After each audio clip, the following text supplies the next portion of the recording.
Today's live stream is all about me. Now that I think about it, every live stream is always about me. Theme music! Oh, there's no theme music for the live stream? Well, this really sucks. You know what? I'm not going to do this live stream anymore.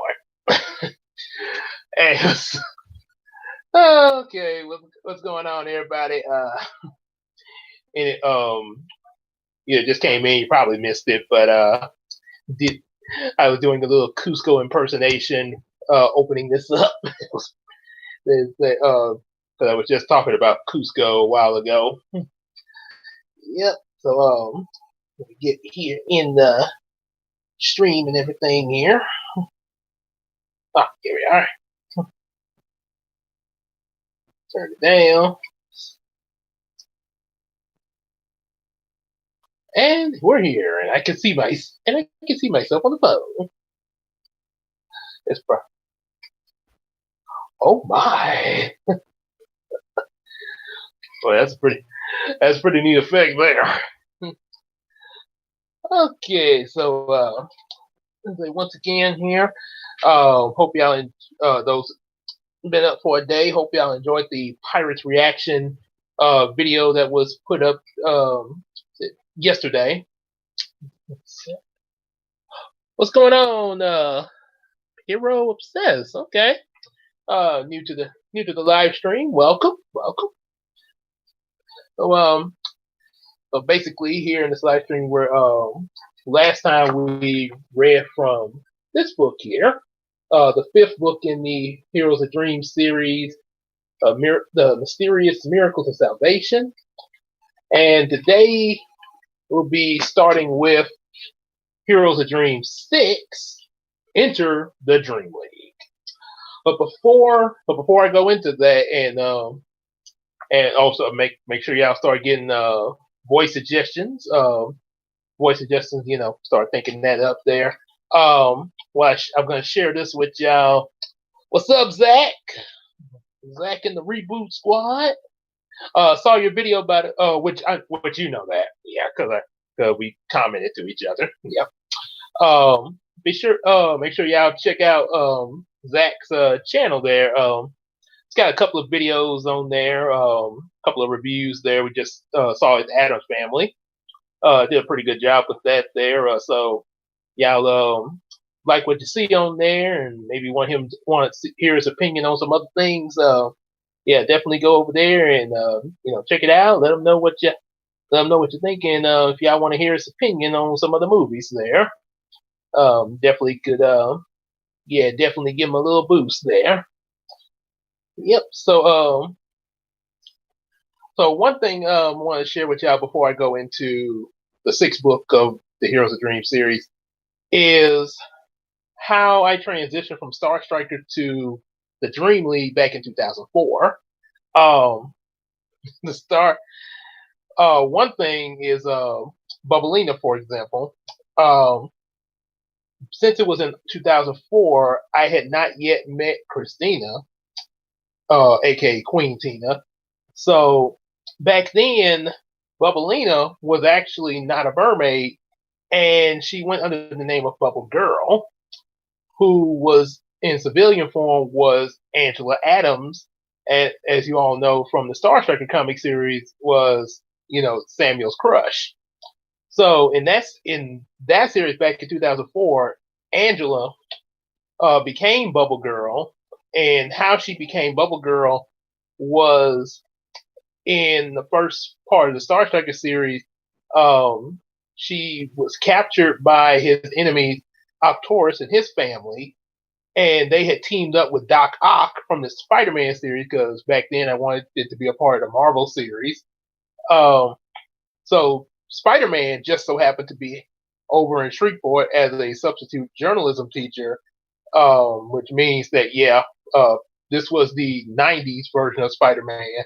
So obviously he was a little older, which he was an adult in I think he was a college student in the animated series. So here, he was, definitely would qualify for a substitute teacher in journalism.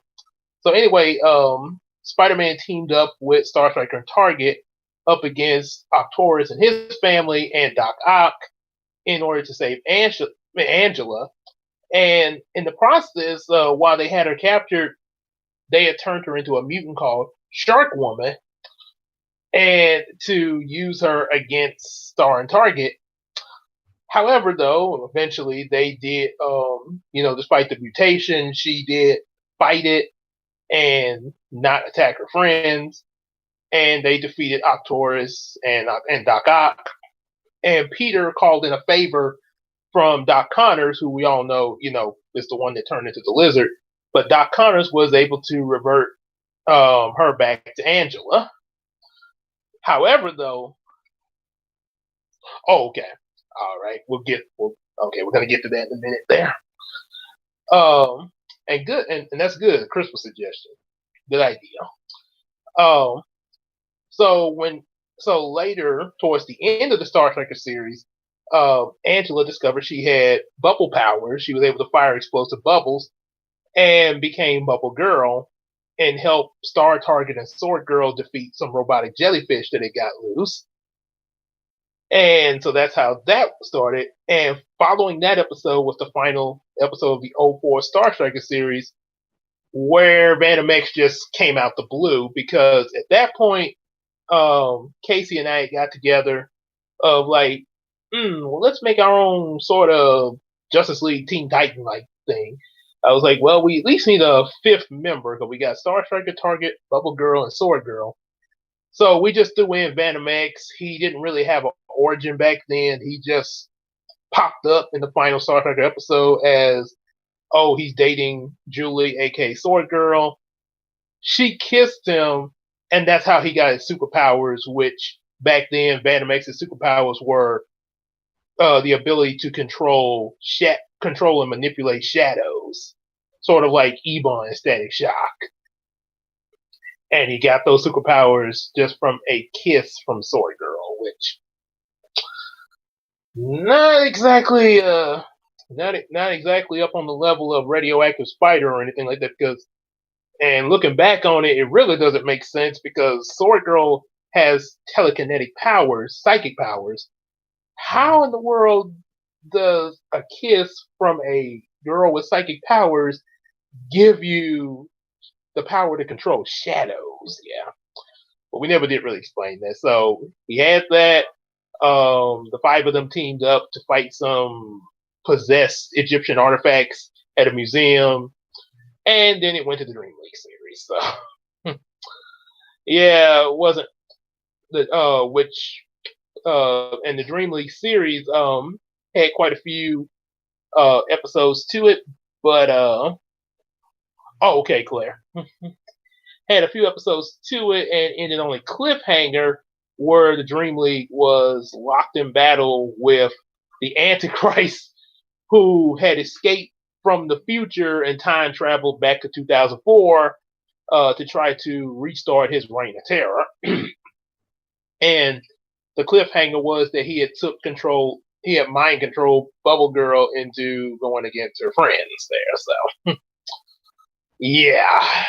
So that was kind of how the Star Striker to Dream League thing was back in 04 when it first occurred, and sort of what the Dream League ended on there. So just wanted to kind of share that with you, and also that Phantom X didn't really have much of an origin back in 2004, as opposed to what he has now. And also what you're going to see in the Brown Chronicles, where he's completely different.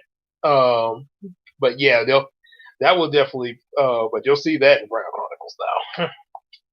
So, since I've shared that little bit of tidbit with you, we'll go on into Heroes of Dream, into the Dream League, and the first voice suggestion we got on here is Frosty the Snowman. And we're only a day away from December, so it's about a day early, but I'll take that. At least we did get to have Thanksgiving. And Mal dressed as Mal dressed as sexy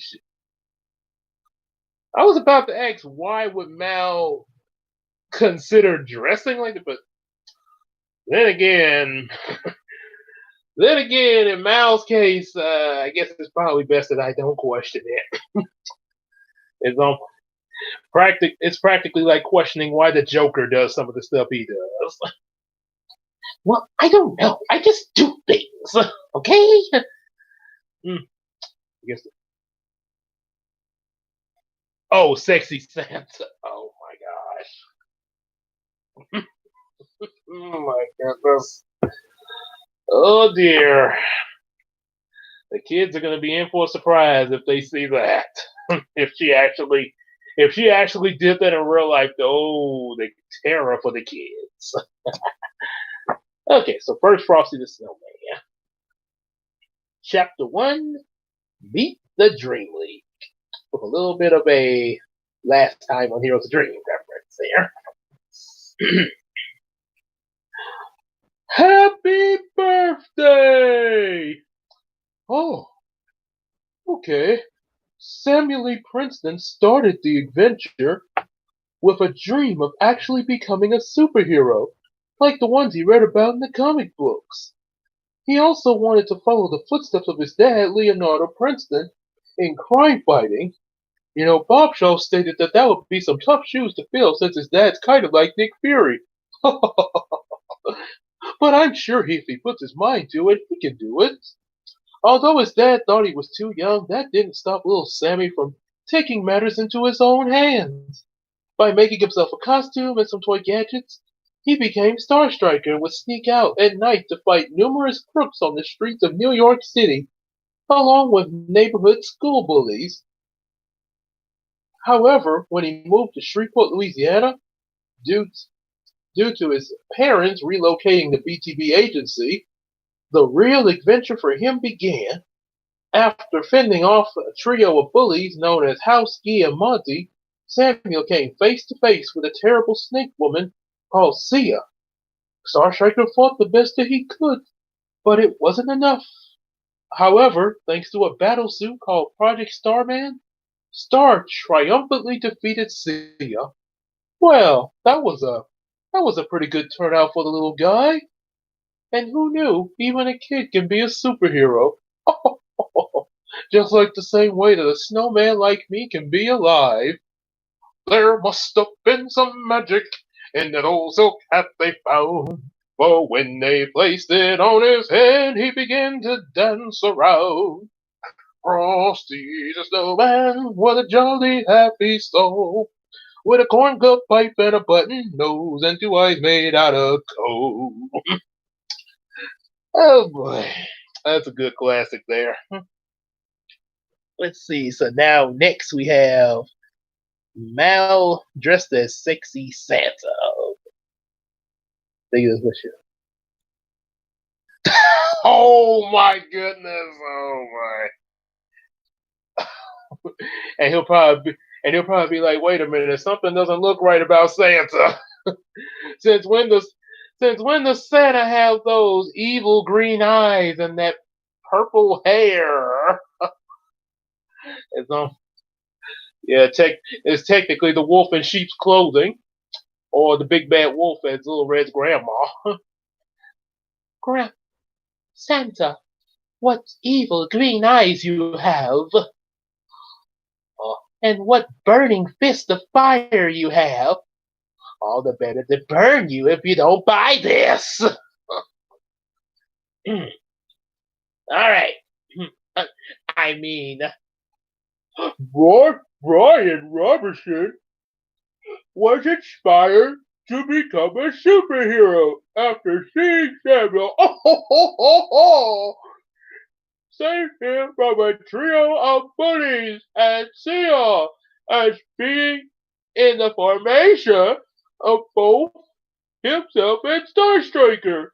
Brian, who was a super smart genius kid, built various gadgets of his own.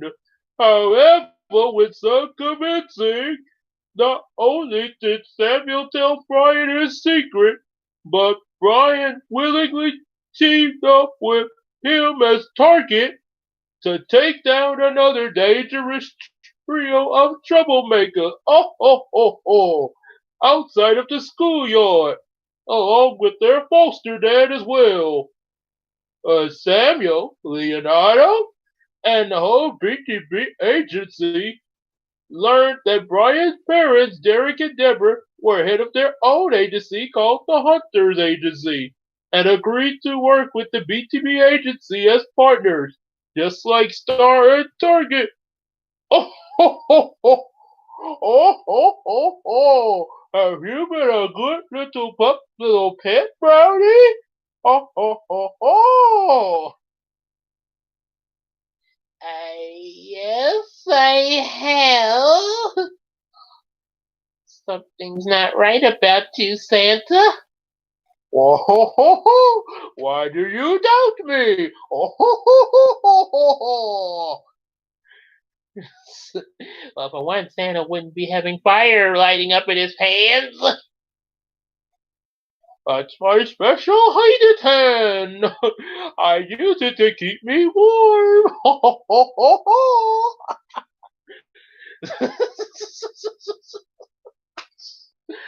Oh, oh,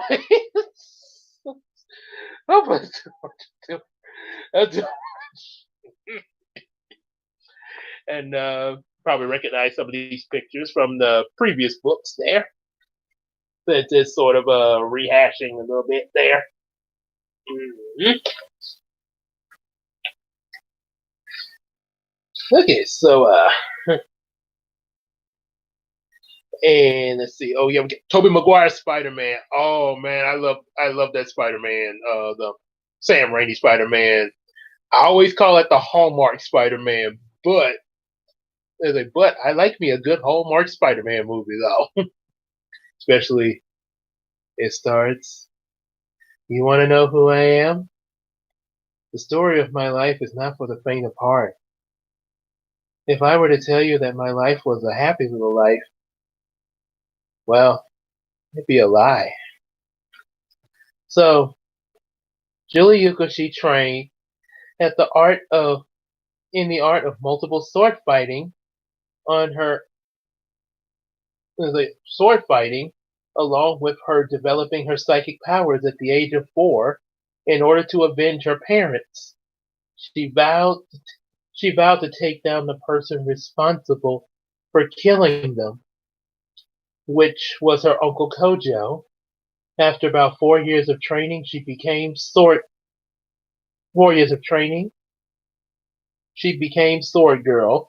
Later, she found out that he had changed her grandpa Koshi's restaurant, the Yuko Yuko, to the Napa Kappa, and came to Granville in Louisiana to find them.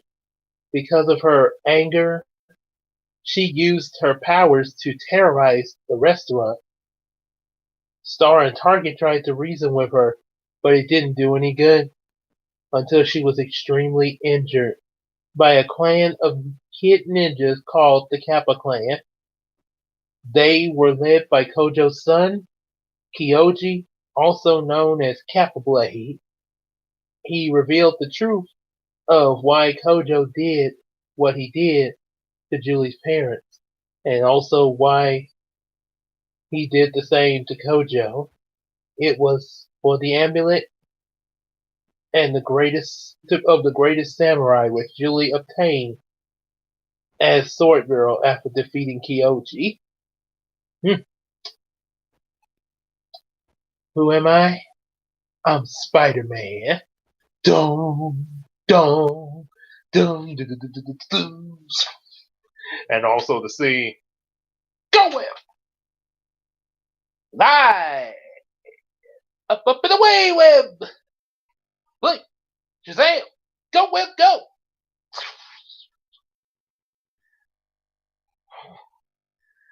That would be really something if when I did that, a web actually came out my arm. That was actually one thing I actually liked about that movie. Not saying I have anything against him using web shooters because I know that actually was the thing with Spider-Man. But I did like the new idea they tried to go with the organic web. Mhm. Mean Girls with it. I'm afraid I didn't. I haven't seen Mean Girls there. Yeah, I haven't. I guess that's where you got that idea from there. Oh, Jorgen from the Fairly Odd Parents. Oh boy.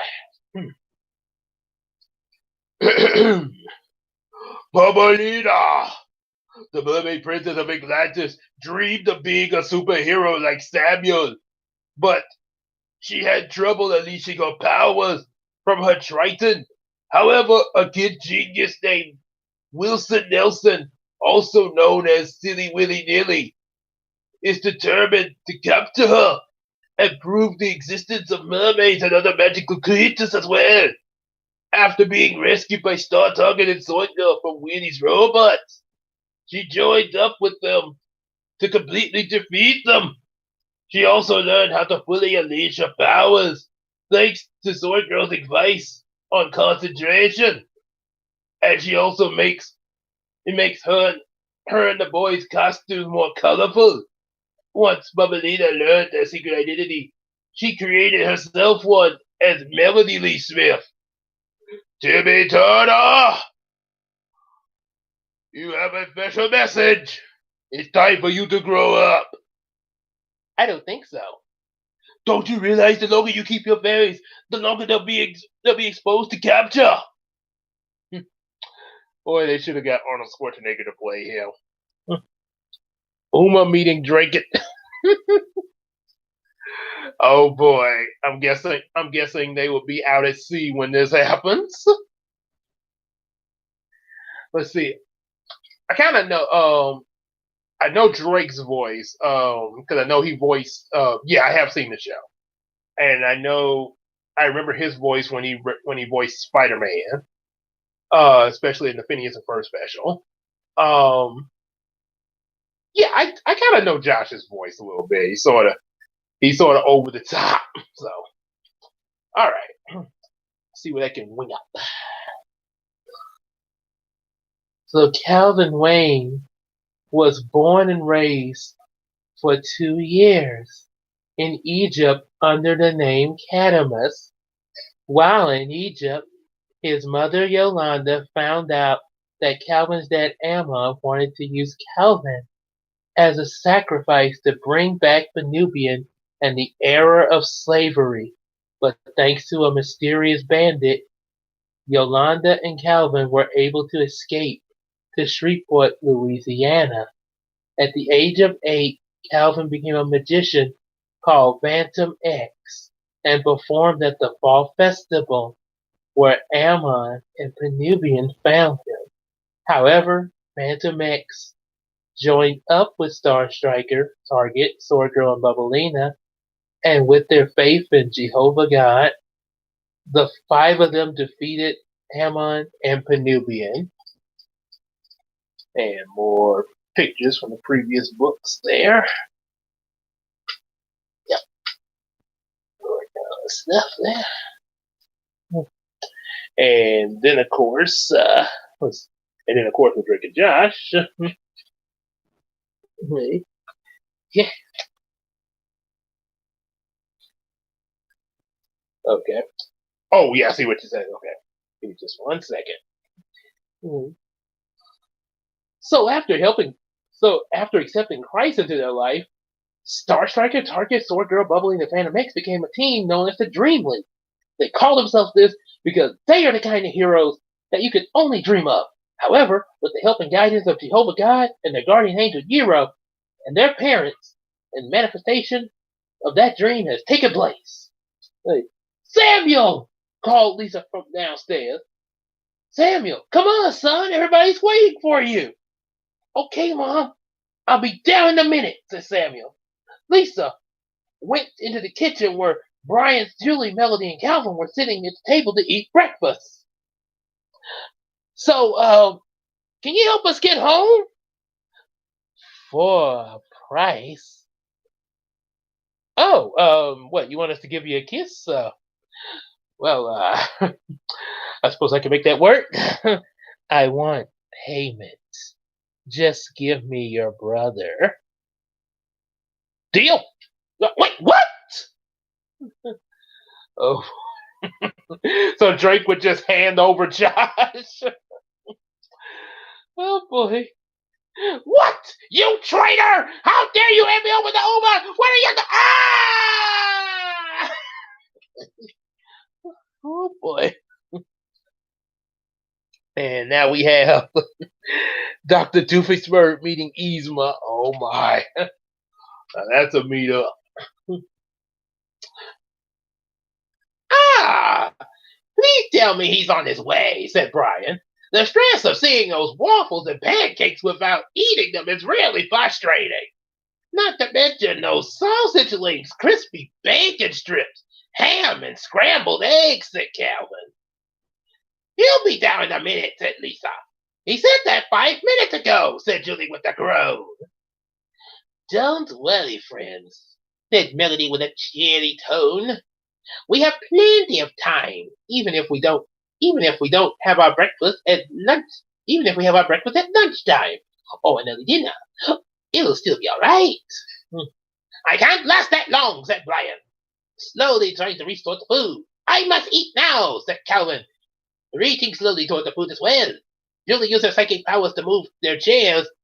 Calvin and Brian, they were sitting back a foot, and then she made a barrier appear around them. Lisa noticed it out the corner of her eye and said, Julie, why did I tell you about using your powers in the house like that? Oh boy. Josh was never seen again.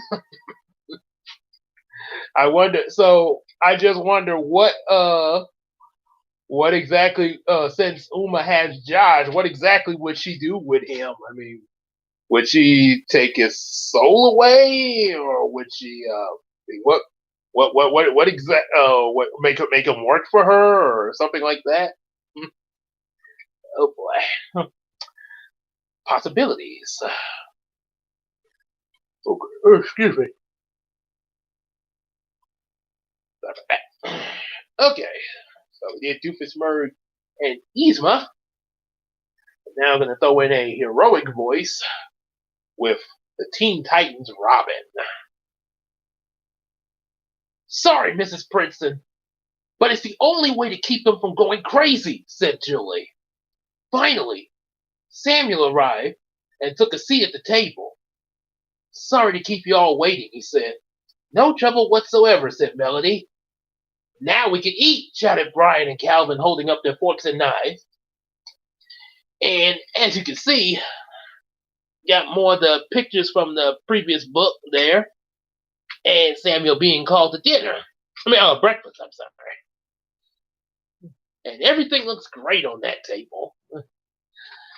You know, Robin, on my planet, such a feast like that would mark the arrangement of a marriage. So tell me, Beast Boy, to whom are you engaged? That was a scene from one of the episodes there. Okay, so let's see.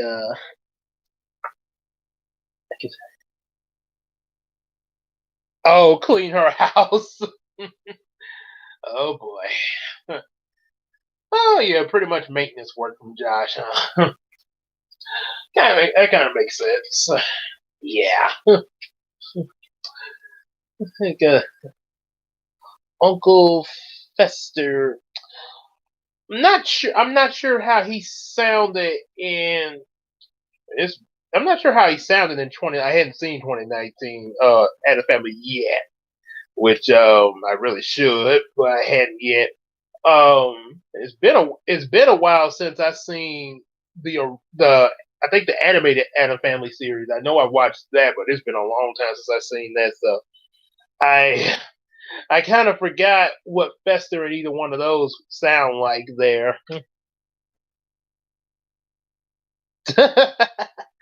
But maybe I guess he'll cook romantic dinners for her and Harry to enjoy.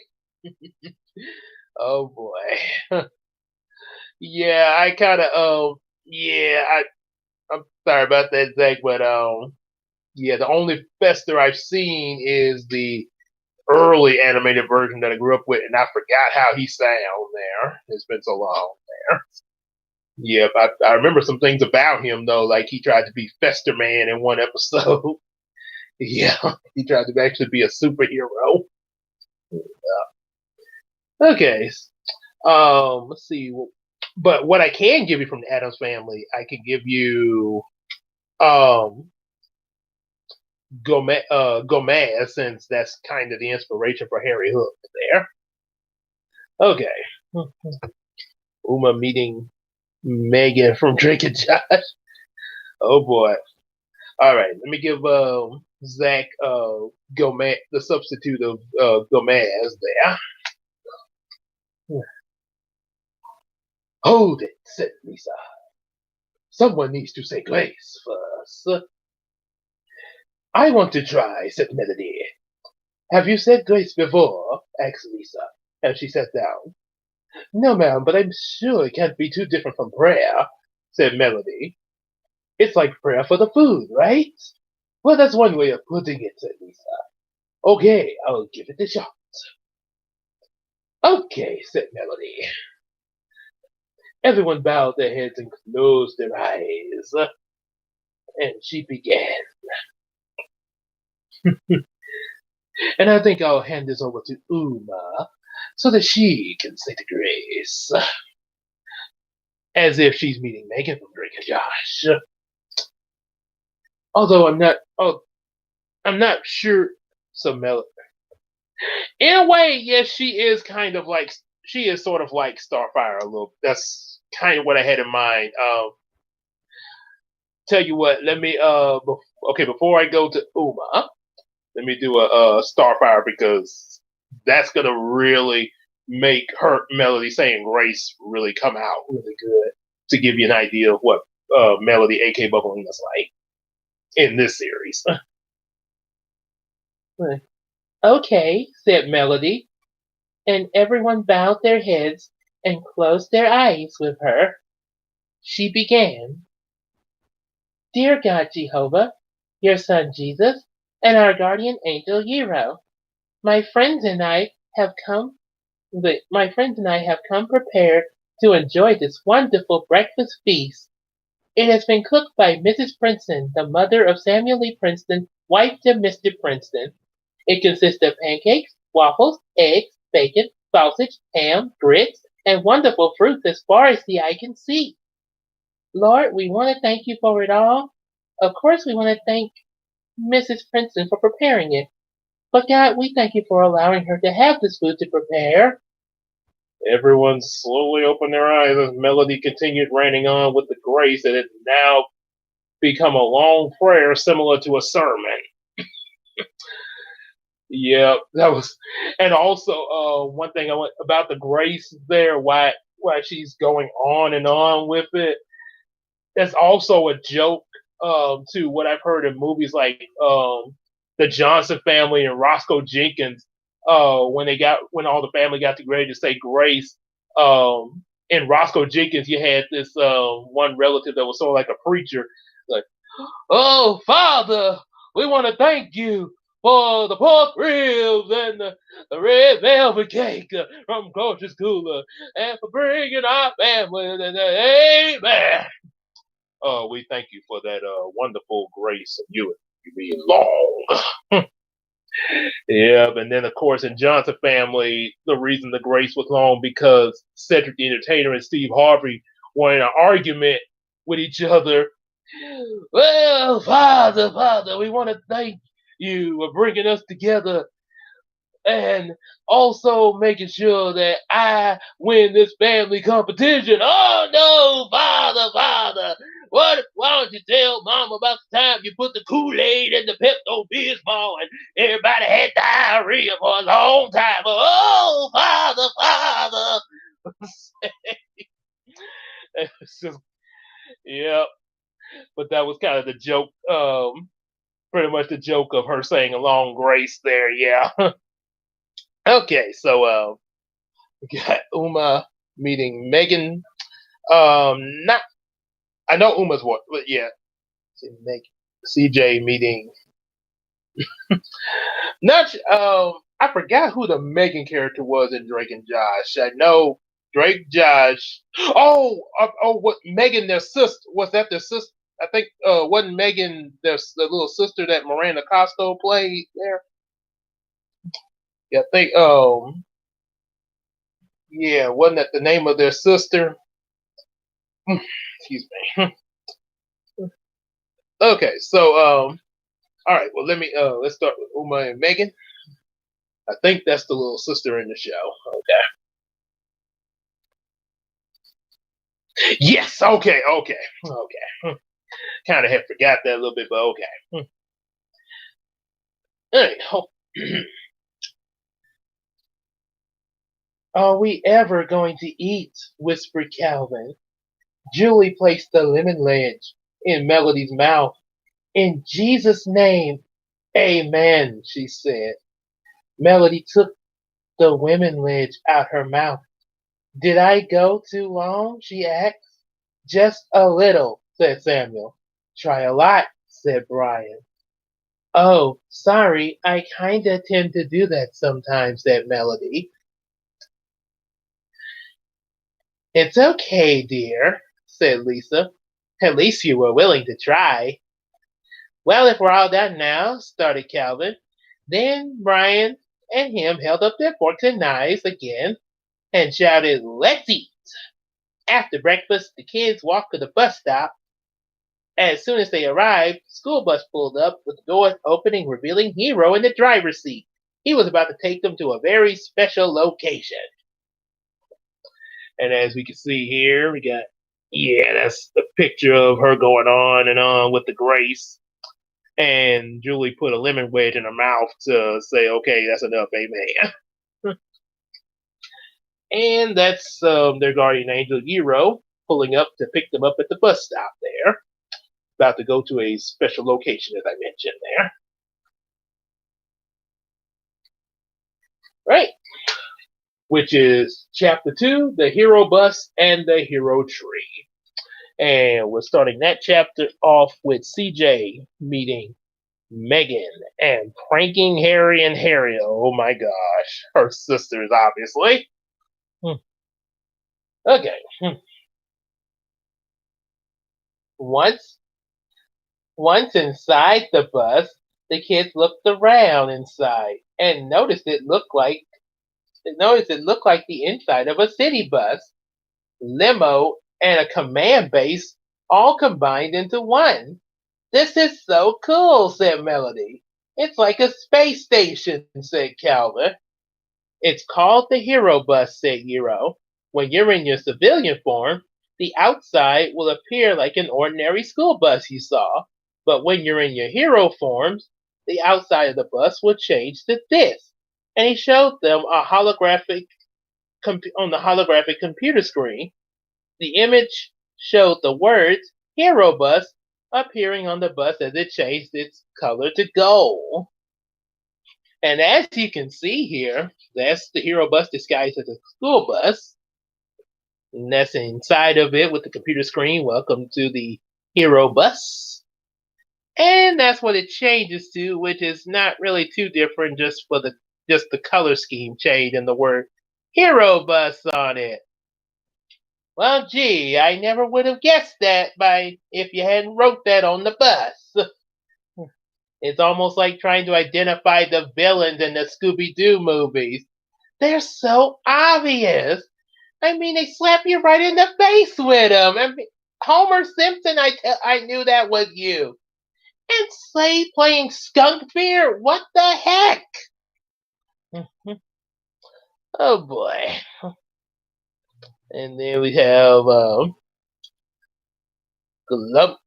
Oh, and yes, Megan, you do a pretty good job with your whole the evil sister act on Drake and Josh. I actually like that.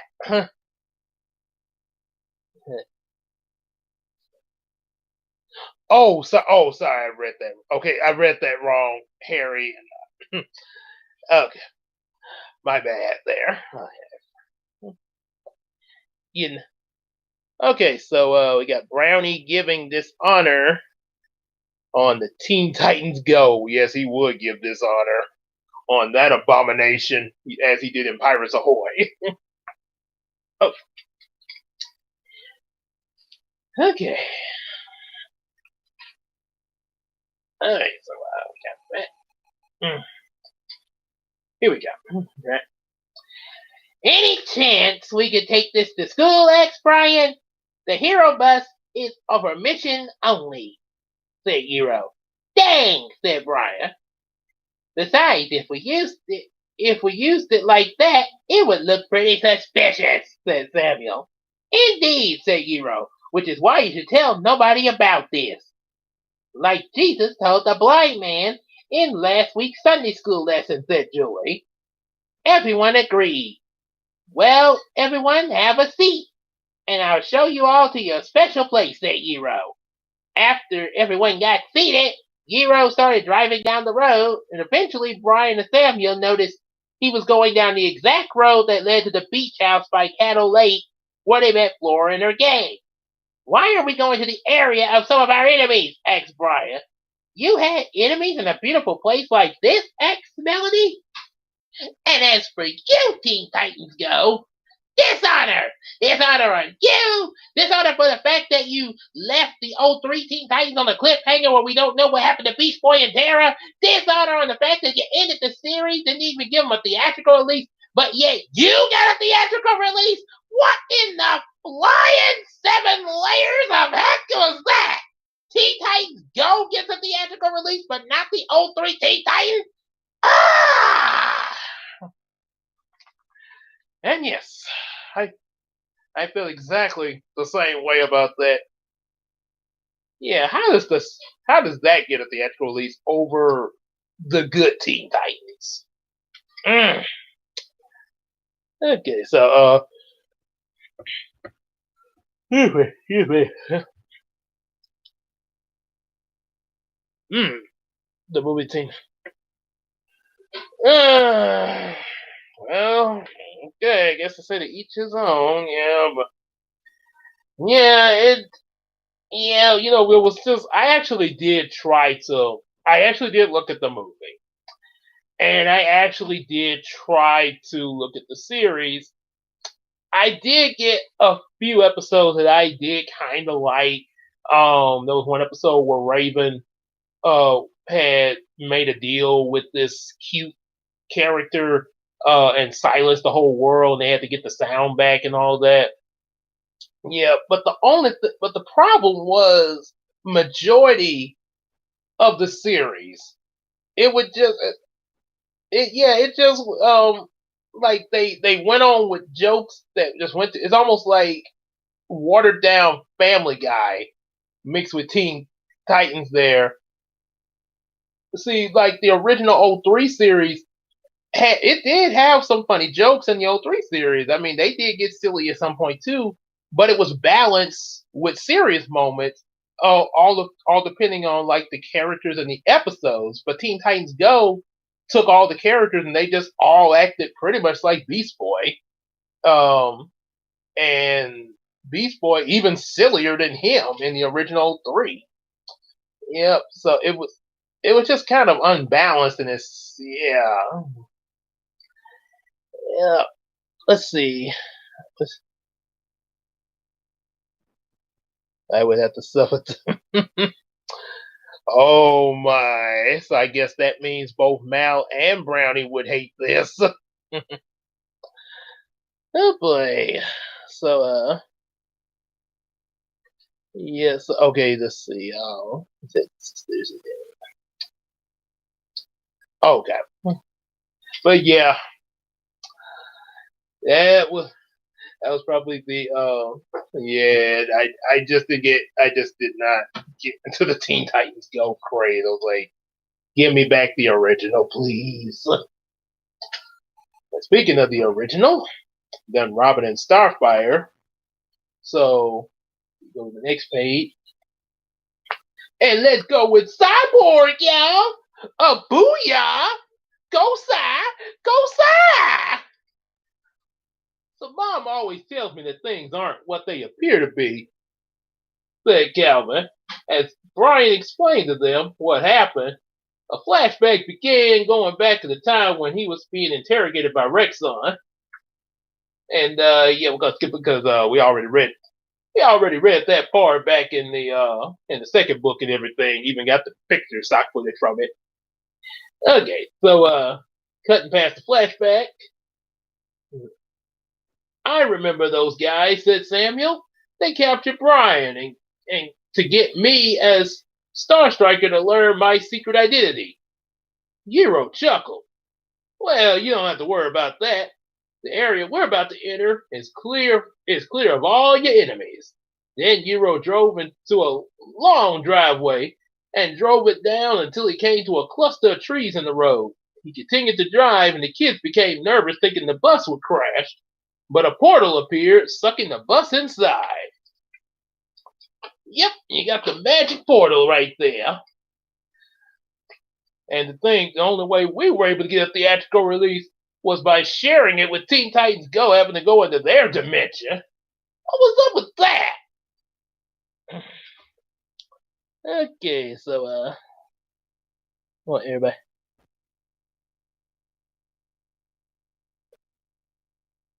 Okay. Oh yeah, yes.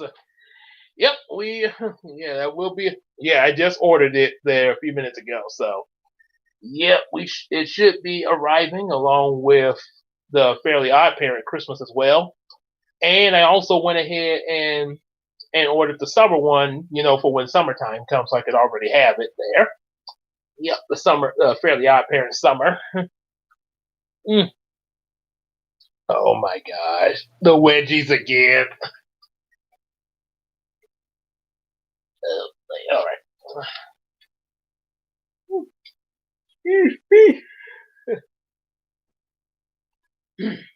So after that, it appeared in front of an enormous tree with the doors and windows. Nero turned, brought the bus to a stop, and turned off the motor. Everyone then stepped out of the bus, and the kids looked at the tree in amazement. What is this place? Asked Samuel. This is the Hero Tree, said Nero. Your personal Dream Fleet base of operation. Follow me, and I'll show you around. And everyone went inside the Hero Tree through the automatic doors. Then Hero continued. The entrance hall is the first level of the base, and up ahead are the teleportation pads. And they're used to warp you to different areas of the tree, and even places away from the tree and back. Then Nero walked up towards the left wall and pressed a button, making a hologram of 5 touchscreen watches appear. Ow! Each watch matched the color of their superhero costume. Mow!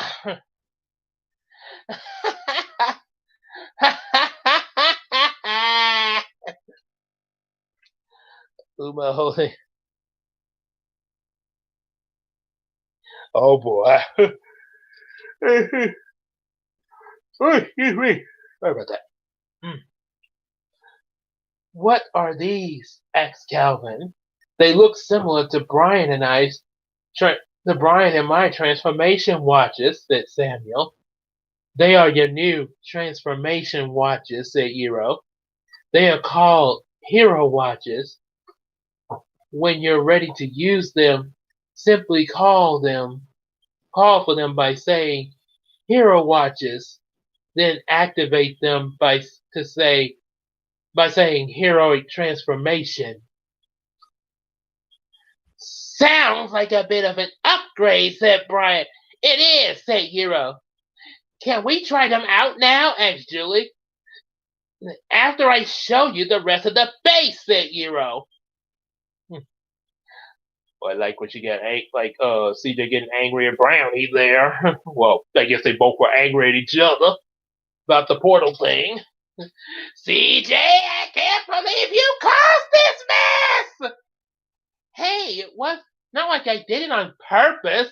Some of my portals are unstable, and and I have a hard time trying to figure out which ones are. So cut me a damn break. Oh boy, that's first the daughter of Tinkerbell, ladies and gentlemen.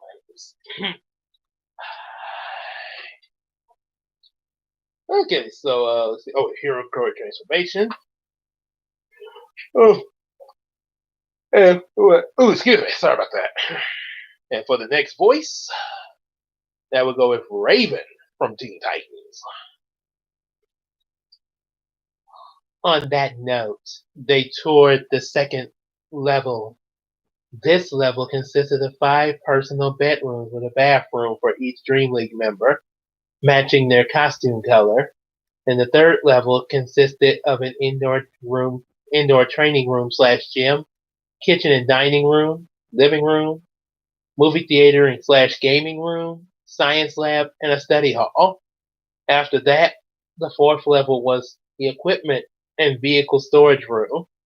In here, all the Dream League spare weapons, gadgets, and the hero bus itself would be stored. There was even a launch pad and portal for the bus. Finally, there was the fifth level, complete with a central control room, lecture hall, and an interrogation room.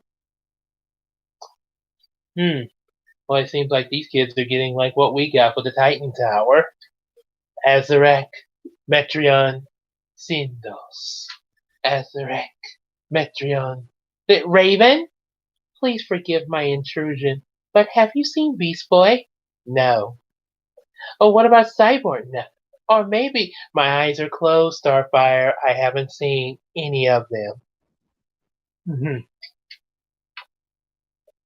And now, let's see, we got Uma. Oh, yeah, okay, I read that one. Brock as Santa. I could actually see that. I could see that there. He probably would do that to try to get Nurse Joy or Officer Jenny to be his Mrs. Claus. All right, I'm gonna be Santa Claus. It's like being in a humongous palace, said Melody. This is like a giant birthday and Christmas put together, said Samuel. Maybe even Kwanzaa too, said Brian. Or Hanukkah, said Calvin. Or shit, or Shichigo, or Shichigo again. I kind of forgot how that was pronounced there, said Julie. Everyone looked at her confused. It's a festival for children back in Japan, she explained. Ho ho ho ho! I'm a Brock Claus. I'm Santa Brock Claus, and how would you like to be my Mrs. Claus, Nurse Joy? Or how about you, Officer Jenny? It's so hard to decide between such lovely ladies. And see CJ and her big sister Harriet arguing. Ooh, my dear.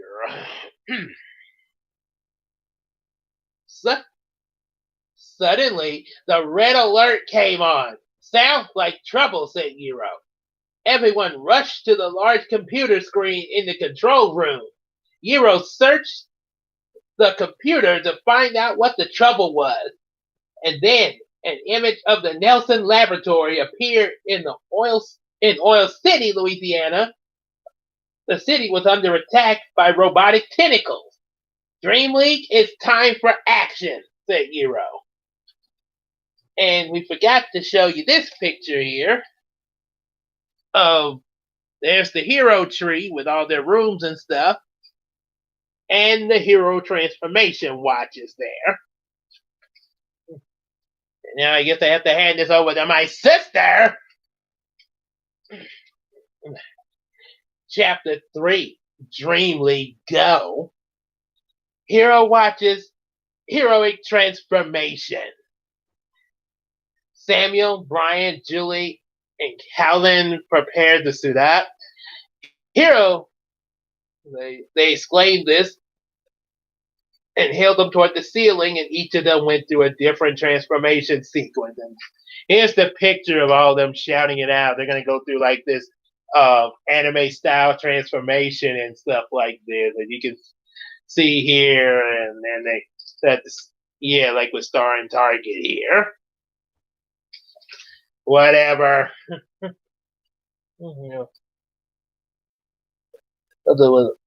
Oh my goodness. Oh boy. And to see Casey arguing with. Wow, that'd be quite a meetup in the Pokemon universe there. Okay, so okay, so we are. Oh yeah, that's right. First for Star, first for Samuel, a star appeared in the background behind him, aligned with his body. After that, the star would materialize into the battle suit on Samuel. Finally, when the transformation was complete, he'd appear as Star Striker, swiftly striking like a star, Star Striker. And next up was Brian. First, multiple target symbols would appear in the background around him. And then the target symbols would begin scanning, and next start materializing the battle suit on him, changing him into target. Right on target. And Casey, I just want to tell you, the Electabuzz team is not a really good team. Yes, it is. Electabuzz rule. No, it doesn't. Yes, it does. No, it doesn't.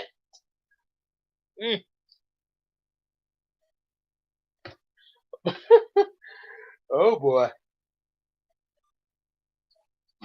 Excuse me there. As we can see, there's Swordgirl going through her transformation here. Yeah. And then, of course, Melody to Bubblelina. Which, of course, in Christina's new Bubblelina comic, her civilian name is now Melissa. Okay. Then it was Julie's turn.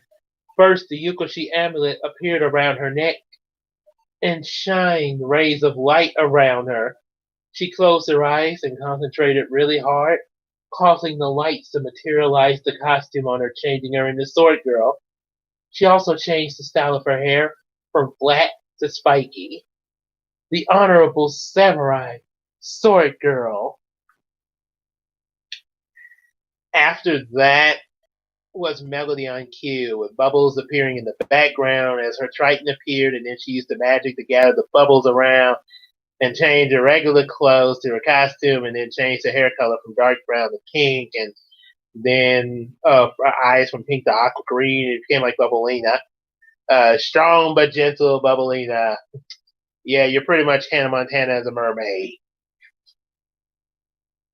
And of course, that yard's getting on my nerves there. Yawning too much. No, 1 second there. Alright. Okay, so let's see now for the next voice. Slade. As we all know, his voice actor was in Pirates Ahoy as the billionaire. Finally, Calvin brought it all home. First, he made his wand appear. Then, like Bubblelina, he used his magic to change his regular clothes into his costume and become the Phantom X. Clever and charming Phantom X. The Dream League, ready. Everyone to the Hero Bus, said Eero. Once they arrived at the storage room, Eero changed the bus's outside appearance to what he had shown the Dream League earlier. After that, he prepared the launch pad and the portal, and they all got inside. And away they went through the portal into Oil City. Once they arrived, the Dream League noticed that wings had appeared on the Hero Bus, and it was flying. And as you can see, that's Calvin's transformation into Phantom X. And now the Dream League is ready in their very awesome split screen. Robin, is that the best you can do? You do lack patience.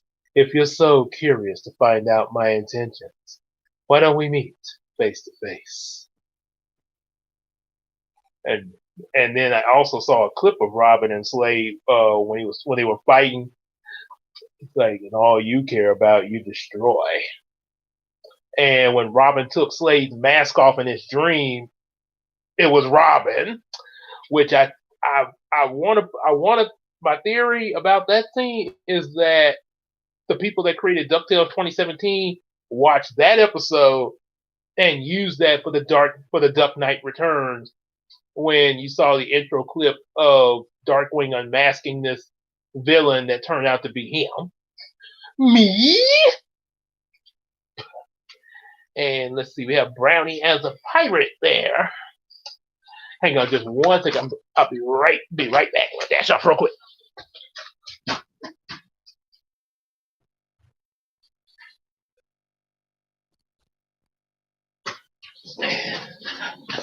Oh boy.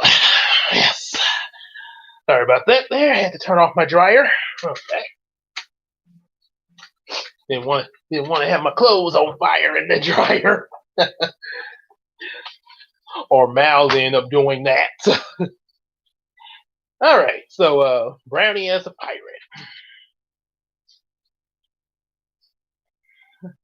Going scurvy now. I guess I forgot to mention that the hero must comply, Arg. Thank you, Ro. Now that's cool, said Star. You're not the kicking, said Target. This superhero team thing is full of surprises, said Bubblelina. Just then, the bus started to land toward the Nelson laboratory, and suddenly, 2 police cars with terrified policemen flew past. I'll get them down, said Swordgirl, and she quickly teleported outside the bus and levitated toward the cars, raising her hands toward them, and used her psychic powers to control the cars and force them to the ground, slowly and carefully. I be Brownie be Brown the pilot, and you cross paths with me in the Bermuda Triangle. Oh boy. Alright, 7 more minutes, okay. Alright, so let's see what you got. So Harriet now has to baby CJ. Lord have mercy there. One second there. I guess that's after Uma gave her the advice of being a better, bigger sister. Okay. So while she continued with that, the hero bus made its landing, and the rest of the Dream League exited and raced into action against the tentacle robots. The robots had abilities to fire missiles, acid, and poison ink from their suction cups on them, and they could barrel to the ground to avoid attacks. And the Dream League had a challenge with these things. After Swordgirl landed the police cars to safety, she teleported them back where her teammates were to aid them in battle. And eventually, she came up with a plan. Everyone, quick, high into the sky for a moment, she said to them in their minds. Star and Target took Phantom X and Bubblelina and flew them up to where Swordgirl instructed. Once they got there, she teleported to meet them. So what's the plan to beat those things, said Star. Simple. We split up in different directions to confuse the robots. Then it'll be easier to take them out. You got a major drinking problem, Harriet. Hey. Let's see. Yeah, you got a really major drinking problem, Harriet. You're gonna end up just drinking yourself like a fish.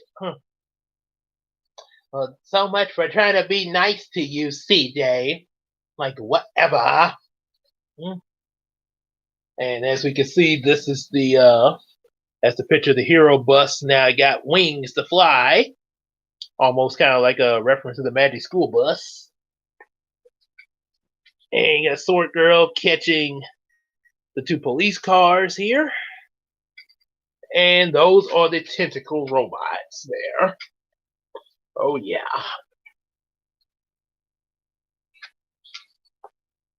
He's been there. And what we got here next, Shrek. Shrek, wow.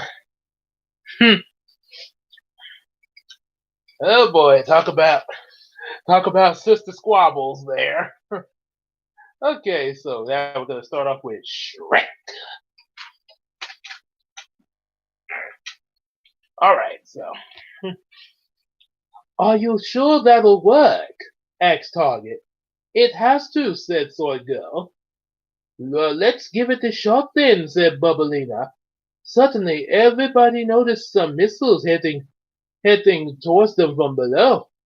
I didn't mean a shot at us, exclaimed Bubblelina. I got it, said Phantom X. He quickly pulled a sheet out of his pocket and threw it at the missiles. The sheet expanded, wrapping around the missiles and exploded. Okay. And after the explosion, Bubblina noticed some incoming fighter jets coming from a distance. Something tells me those jets aren't here for reinforcements for us, she said. Ah, aye. And it looks like we have here a Harry being in the middle of CJ and Elliot's sword. Oh boy. So let's bring Harry back. Yeah.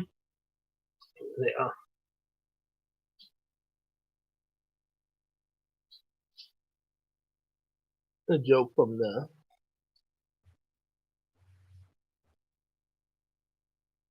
Oh, okay, okay. But I guess so you can let me know that there. I guess either. I guess we could get. No, I don't know how we could. I guess. Well, I guess we could talk on Discord a little bit later if we can add that in or not there. So, all right. Okay, let's do yours. Harry getting in the middle. Target and I can handle them, said Phantom X. You guys take care of these robots. Oh, roger that, said Star. As Star saw it go. Okay. Okay. As Star, Swordgirl, and Bubblelina went back down, the jets got closer and started firing more missiles toward Target and Phantom X. Phantom X quickly blocked the missiles again by balling up his hands into a fist and blowing at it. This caused a barrage of balloons to fire out of his fist and inflate. Then the inflated balloons captured the missiles and the jets floated up. Meanwhile, Star, Swordgirl, and Bubblelina were running around to confuse the tentacle robots as Swordgirl instructed. Eventually, most of the robots got tangled up in the ball and started breaking apart. Star fired his star lasers at the ball, and Bubblelina joined in with her exploding bubbles. Together, their combined attacks destroyed the tentacles, but 6 more came out at them from behind. And as you can see here, as Phantom X catching a few of the missiles in a magic blanket there. And Bubbly and Star attacking some of the tentacles, blasting with lasers and bubbles there. Okay, so okay, so 2 more. Oh my goodness. Swordgirl saw them coming. Quickly, move aside, she told Star and Bubblelina. Once they moved, she took out and two of her swords and charged at the tentacles and took them out fast in multiple slashes, causing them to fall into pieces on the ground. Then the last tentacle came from under the ground and wrapped around Swordgirl. But before she put it in, put the squeeze on her, a target ring came out from the sky and destroyed it. Dang it, 2 wedgies already! And putting on a fake British accent. Okay, we're gonna do that to close Claire out there. And then Zach got Fred from Monsters Unleashed. Okay. Alright, so Harriet with a fake British accent. So Swordgirl started falling.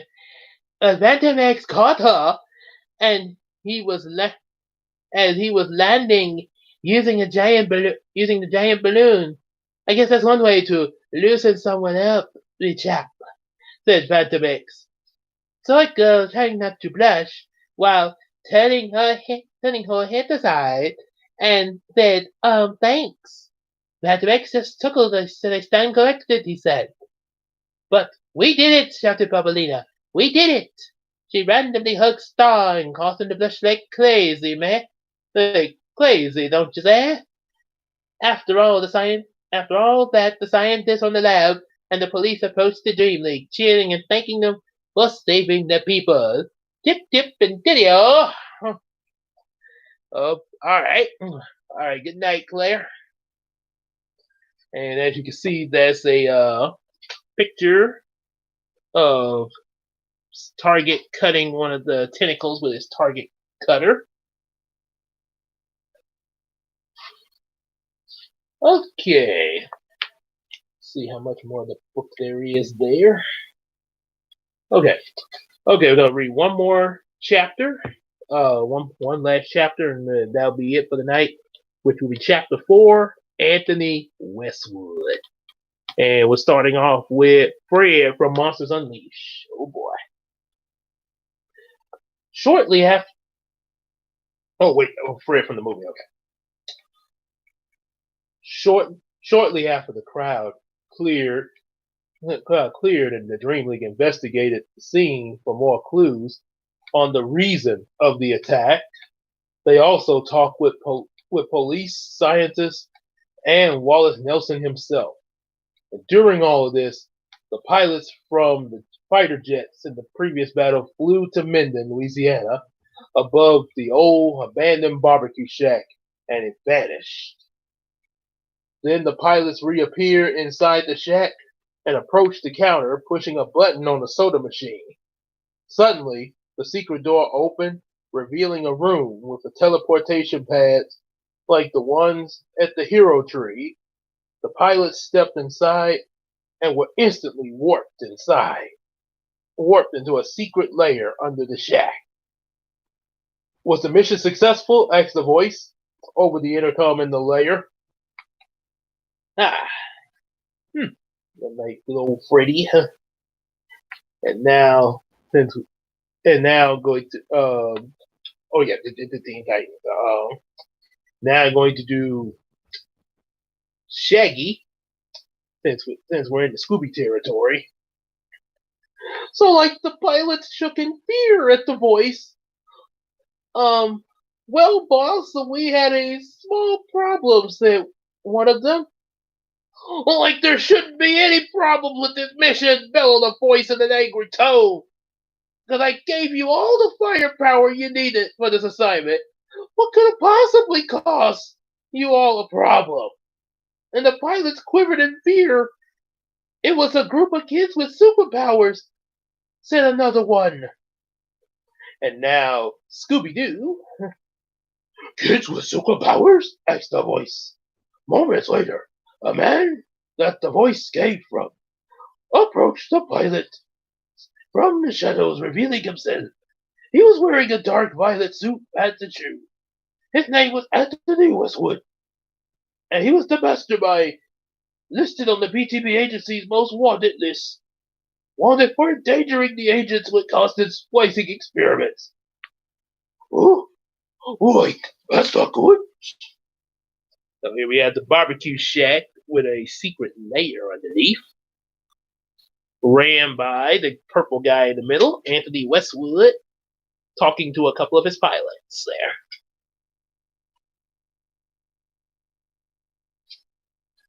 All right. And now for Scooby, to give us, I think I could do a little Bilba.